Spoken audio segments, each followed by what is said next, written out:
Hi, Berna. Hello po, good evening. Good evening sa iyo, love. Sige, Berna, kwentuhan mo na ako anong may paglilingkod ko kay Berna at napatawag po sa usapang LDR. Yes po, actually, about ito dun sa ka-live-in ko. Hmm. Actually, 4 years na kami. Okay. Wala naman po kaming anak. So ngayon, start nung nagsama po kami, hindi naman ako nagtatrabaho. Neto na lang, lately na lang kasi lagi kami nag-aaway. Lagi siyang nagsusugal. Mhm. Yung kinikita niya sa pamamasada niya, hindi ko nahahawakan. Tapos galit siya pag magbibigay ako sa parents ko. Inaano ko lang po kasi DJ Lala, hindi ko maintindihan. Actually, hindi ko naman iniisip na meron siyang ibang babae or ano, talagang sugal lang po. Mhm. Pero ang ang akin ngayon is nagagalit siya pag pera ko na yung pinag-uusapan. Pag pera ko, gusto niya naka-audit sa kanya lahat. Ultimo bibilin kong gamit para sa sarili ko, kailangan sabihin ko sa kanya. So, sabi ko, bakit ganon? Pag pera mo, iyo lang. Ikaw lang ang nakikinabang. Bakit pag pera ko, hindi mo pinapaubaya sa akin. Kailangan sabihin ko sa'yo kung anong gagawin ko sa pera na to.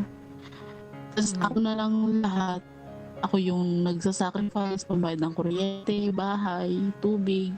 Kasi po nangungupahan lang kami. So hindi ko po maano kung ano ba itong nangyayari sa amin, yung pagsasama po ba namin is actually hindi ko po masabi kung mahal ko pa siya. Mhm. Or ano, kasi leto po lately, start po nung Saturday. Tumatawag ako sa kanya, hindi siya sumasagot until now. Hindi po siya sumasagot sa akin. So, sabi ko bakit ganun?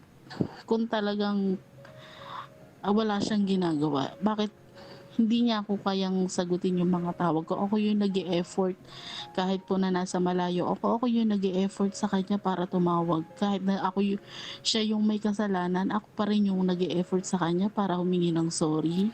So, meaning to say Ako ngayon, yung hindi na kayo magkasama sa bahay? Long distance Actually po, relationship na ito? nagwo-work po kasi ako ngayon, so monthly po ako umuuwi. Okay. Tapos ayun, pag-uwi ko naman po sa amin, okay naman po kami. Pero pagbalik ko po dito sa trabaho ko, back to normal na naman kami. Walang tawag, walang text. Never niya akong tinawagan since po nung nag-work ako dito. Okay. Pero ano ba siya? Pumayag ba siya or kahit papano nag-say yes ba siya to the idea na magtatrabaho ka na ng malayo sa kanya? Opo, actually nung mag-start ako dito, nagpaalam ako sa kanya, pumayag naman po siya. Mhm. Di ngayon, nung napansin ko po, ang sabi ko sa kanya, titigil na ako kasi hindi ko na rin po kasi kaya yung trabaho. Parang napapagod na rin ako, ganun. Sabi niya sa akin, wala ka naman gagawin dito sa bahay. Bakit nanghihinto ka? Mm. Sabi niya pong gano'n sa akin. Sabi ko, hindi na ba ako pwede magpahinga? At ganyan yung sagot mo sa akin. Dapat bahala ka. Yung in-expect ko sa kanya, sige dito ka na lang kasi wala naman akong kasama dito, walang nag-aasikaso. Gusto ko po gano'n yung marinig ko sa kanya. Kaya Kaya lang, lang love, hindi. valid kasi yung tanong eh. Anong gagawin mo doon? Eh, kamakailan ka palang nag-start uli magtrabaho after not having to work for quite some time, ngayon ka na lang uli nagtrabaho. Anong gagawin mo doon, mahal? Maghihintay ka na naman, mag-aabang ka na naman kung may maiabot siya sa'yo o wala? Ayun. Actually nga po, hindi nga po siya talaga nag-aabot ng pera sa akin. So sabi ko, nag-decide ako sa sarili ko. Sabi ko, although may makakamagulang ko, hindi ko kayang tulungan na may problema sila ngayon, na may gastusin yung mama ko, kailangan ng maintenance. Mhm. Ang ayaw ko po sa ugali niya kasi ayaw niyang binibitawan ko yung pera ko pagdating sa pamilya ko. Kasal na ba kayo? Actually, hindi po. At wala kayong anak? Wala po. So technically, boyfriend, girlfriend pa lang kayo na nagle-live-in? Yes po. Mm-mm. So, Berna, let me make it clear sa'yo. Your money is your money, his money is his money. Ngayon, kung nagsama Yes. kayo, anything na gagamitin nyo parehas like water, electricity, and food consumption as well as yung bayad sa bahay, it should be split 50-50. Ngayon, kung mayroong special condition like for example, ikaw nga, nawalan ka ng trabaho or wala kang trabaho talaga at siya ang kumikita, syempre siya mag-shoulder ng lahat. Pero ngayong meron na kayong trabaho, it should be 50-50. And one more thing, wala siyang karapatan kung kanino at saan mo gagastusin ang pera mo. Iyo yun, Yun mahal nga po, ko eh. yun nga po yung inaano ko sa kanya. Sabi ko, bakit ganun? Parang parang unfair naman yata ngayon na may work na ako. Hindi ko pa rin napapakinabangan yung sarili kong pera. Na pinagtatrabuhan ko naman, hindi ko naman yun kung saan lang kinuha, pinaghihirapan ko. Hindi ko po maintindihan sa kanya. Actually ngayon, kung tutuusin po is pwede naman siyang mamasada. Almost 1 month po kung wala sa bahay. Dapat po nakakapag-ipon siya. Kaya lang po hindi. Kasi ako yung inaasahan niya talaga na mag-survive ng mga bayarin namin. Okay. So, technically, si boyfriend mo ay una sa lahat batugan, ikalawa sugarol, ikatlo Actually, hindi naman po kasi siya masabi na batugan kasi namamasada siya. Kaya lang iniisip ko saan niya dinadala yung pera na kinikita niya sa maghapon. yun nga, batugan plus sugarol equals walang pera.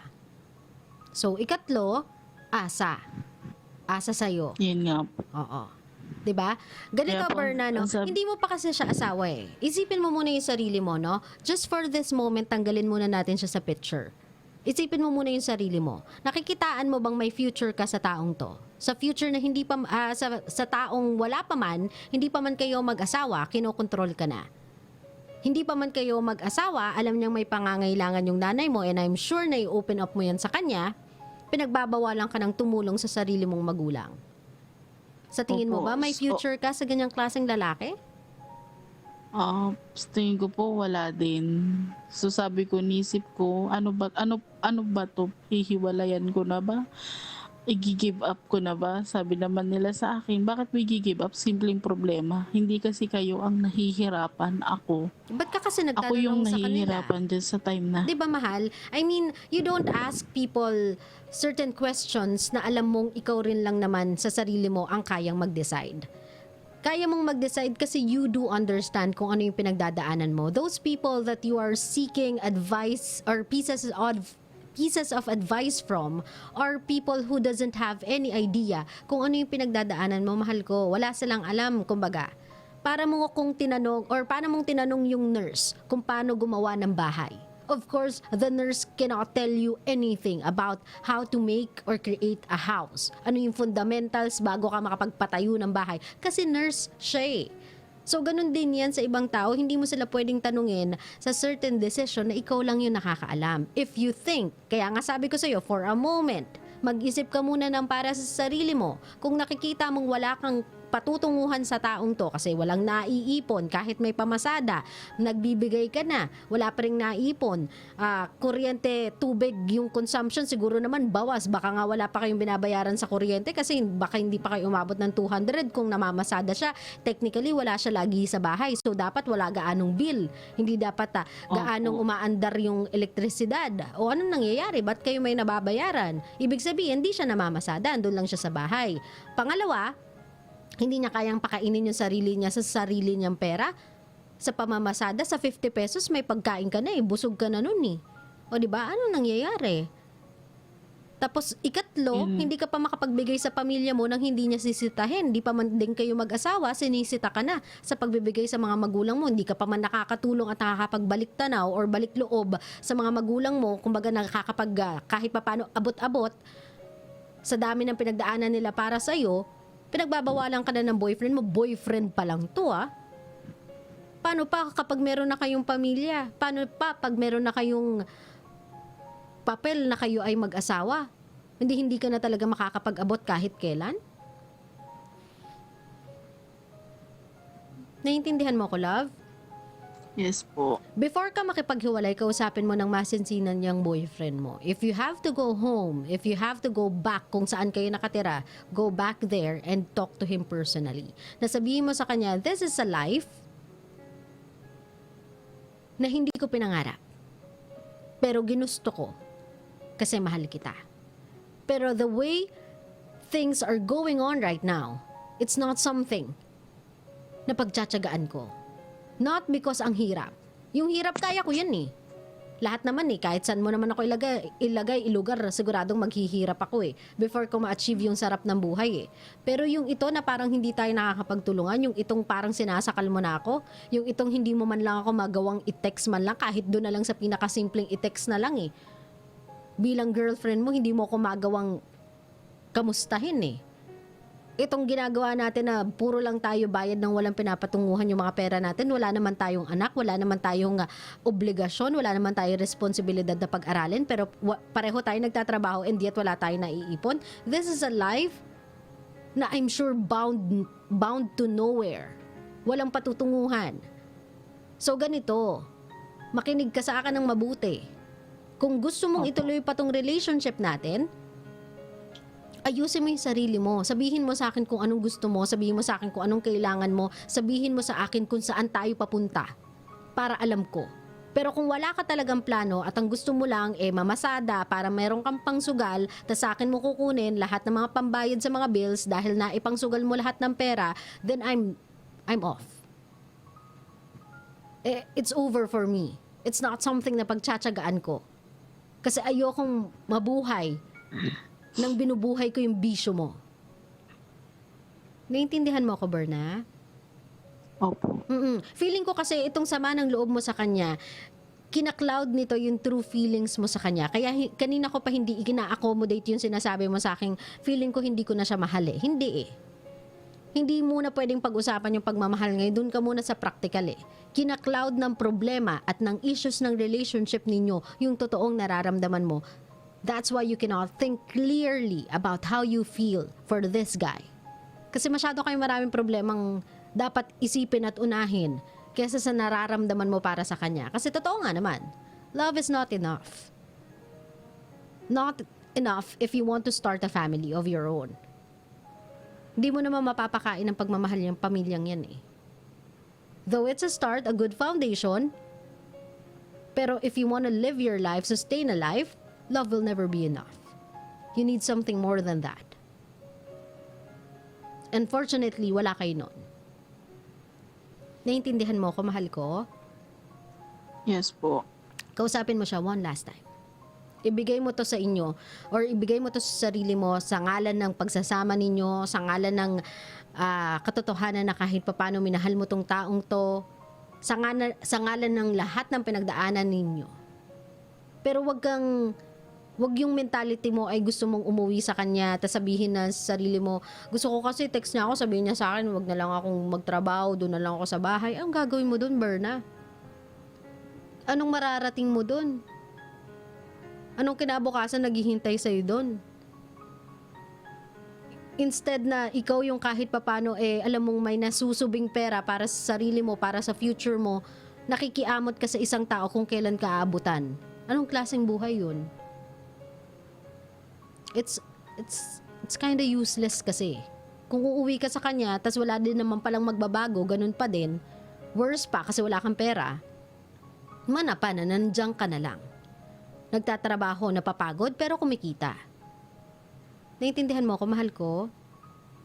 Opo.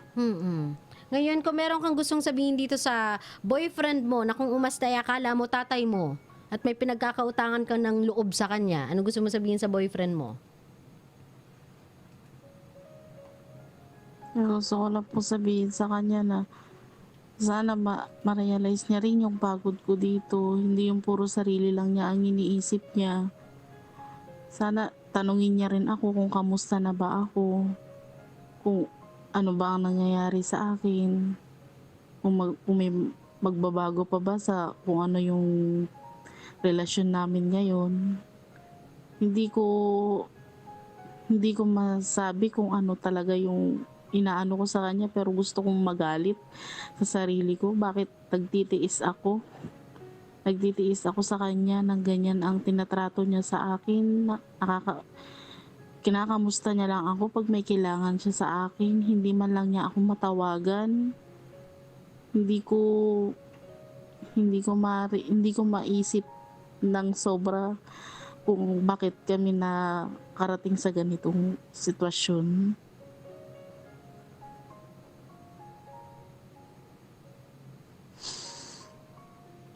Yun na? Yun na gusto mong sabihin, mahal? Opo. Ber, na ganito, no? From this moment forward, isipin mo naman yung sarili mo. If you think for all these years, siya lagi inisip mo, at siya lang din lagi inisip niya, this time, think for yourself. Think about your future. Pag-isipan mo kung saan ka dadalhin ng mga desisyon mo sa buhay. At kung nakita mo at kung napansin mo na walang pinapatunguhan yung decisions mo for the past few years of your life, then maybe it's about time for you to stop and go the other way. Maybe it's about time para isuko mo muna siya, mag-concentrate ka muna sa sarili mo. You are 24 years old. Sobrang bata mo pa. Ang dami mo pang pwedeng maabot. Ang layo pa ng pwede mong marating. Huwag mong ipako yung sarili mo sa iisang lugar just because nag-aabang kang may mangyari dyan sa lugar na yan. Tandaan mo, lahat ng mga taong successful in life, hindi sila naghintay. Kinuha nila yung mga pangarap nila. Pinagtrabahuhan nila, pinagsumikapan nila, lahat ng naabot nila. Hindi yun inabot sa kanila on a silver platter. Nagsumikap sila para makarating doon. So kung gusto mo rin yun para sa sarili mo, then don't stay sa isang lugar na alam mong walang pinatutunguhan. Naiintindihan mo ko, mahal? Yes po. Ingat ka lagi, Berna, ha? Maraming Yes po, salamat thank you, for calling DJ my show. Lala. Ingat ka lagi, love. Bye-bye.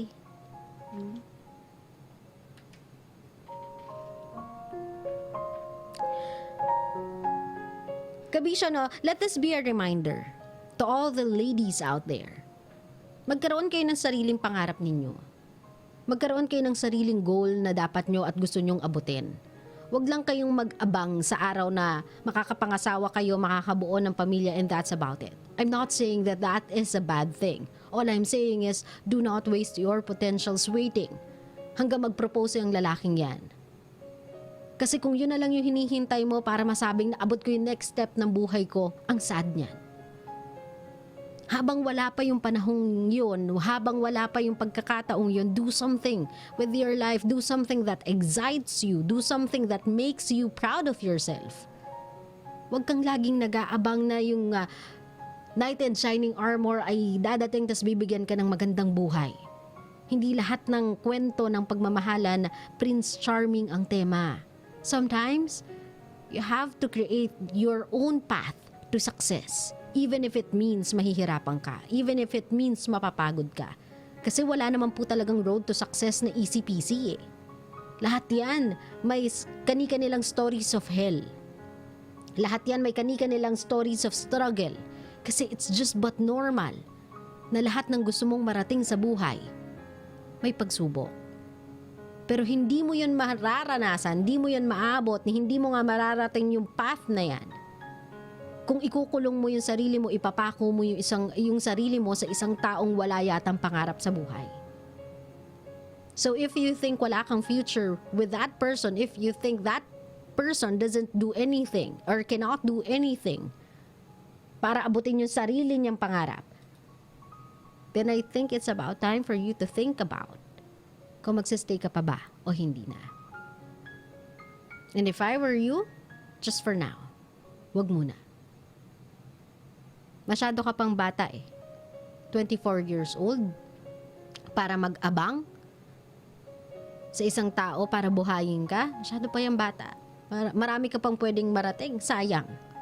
Sayang yung taon ng paghihintay. Huwag mong sayangin ang kakaabang.